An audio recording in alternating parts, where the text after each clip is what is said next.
So early on through the draft, I think what the Jets were doing made a ton of sense. I mean, they went out and they got a good tackle and a good receiver with their first two picks. I liked both of those two picks a lot. I thought they made a lot of sense, and I was totally on board. They then got a couple of defensive players, potentially just for depth for guys who could potentially start.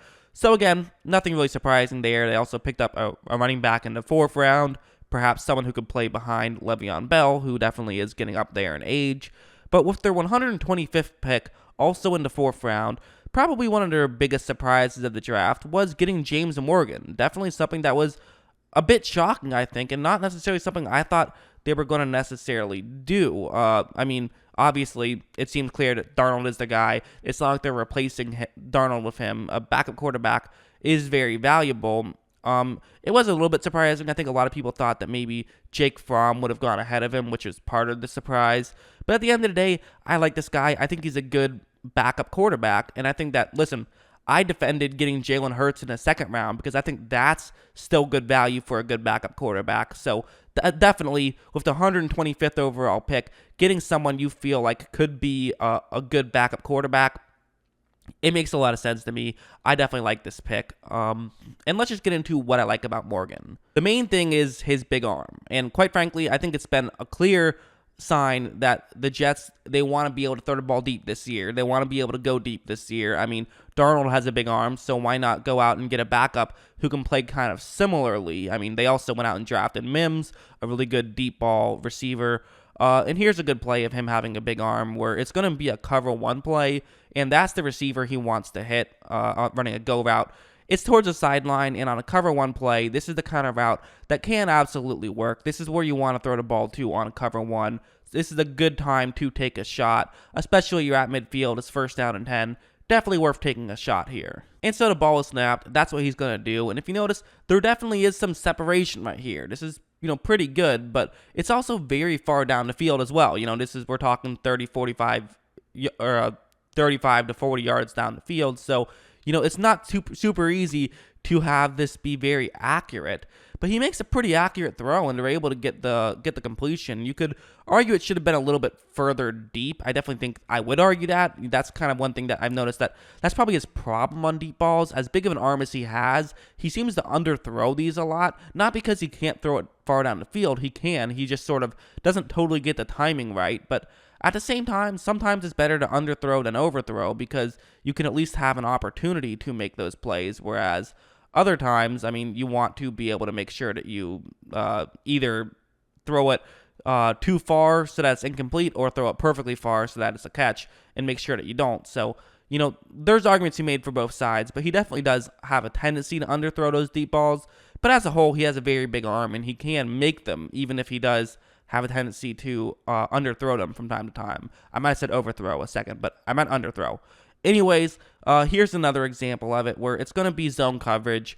That's the receiver he wants to hit. Nothing really too fancy just looking at it on paper. But what you are going to notice is that the player who is deep does not pick him up. And so while, yes, another defender does try to follow him, that's someone who is supposed to just be covering the middle of the field. So right now, the receiver is just wide open. I mean, you can't get much more open than this.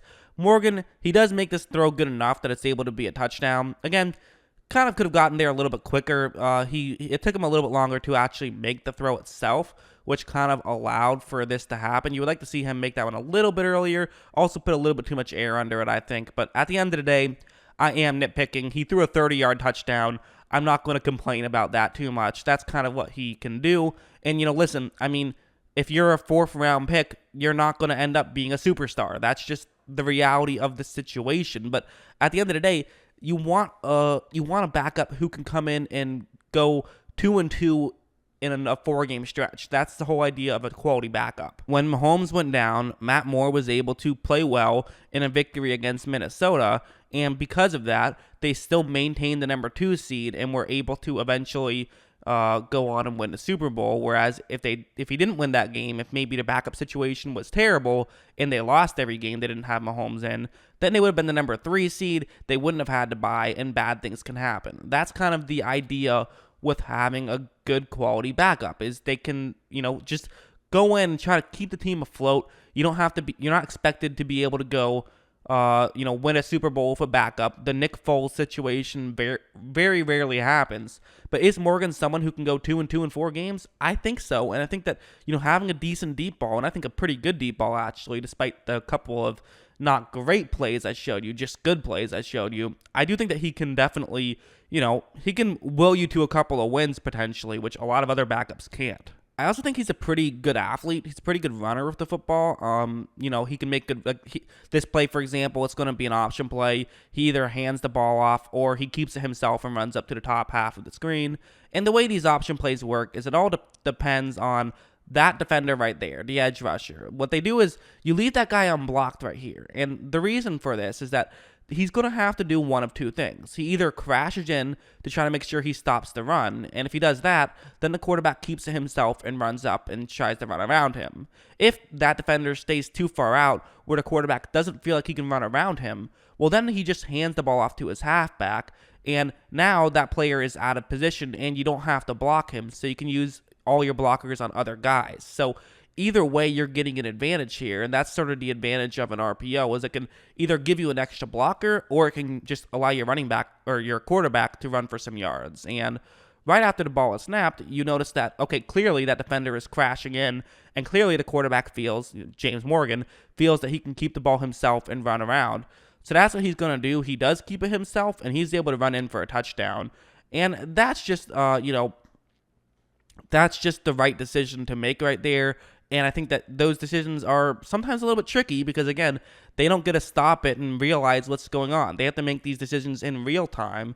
But Morgan was able to make that decision in real time. He made the correct decision, and they were able to get a touchdown because of it. And also, he was able to run pretty quickly, which also factors in. So, he does several things very well. And again, with a backup, you're not as concerned about them getting hurt, although granted, I mean, the Jets had some problems last year with their backup quarterback getting hurt, and that really put them back. But as a whole, I mean, the backup quarterback position was a huge reason why they were such a mess at times last year. I think it makes sense to try to get a better one. And I think Morgan's pretty good. We'll show one more example. It's not like all he can do is just throw the ball deep or run RPOs, definitely not. He can do some other things, and this is an example of that. It's going to be a cover 2 zone, and that's the route that he wants to hit. So, it's a receiver who's going to be sort of faking as though he's running towards the sideline on the bottom of the screen, but then he's going to run back up, just run in the complete opposite direction. That's how this route works.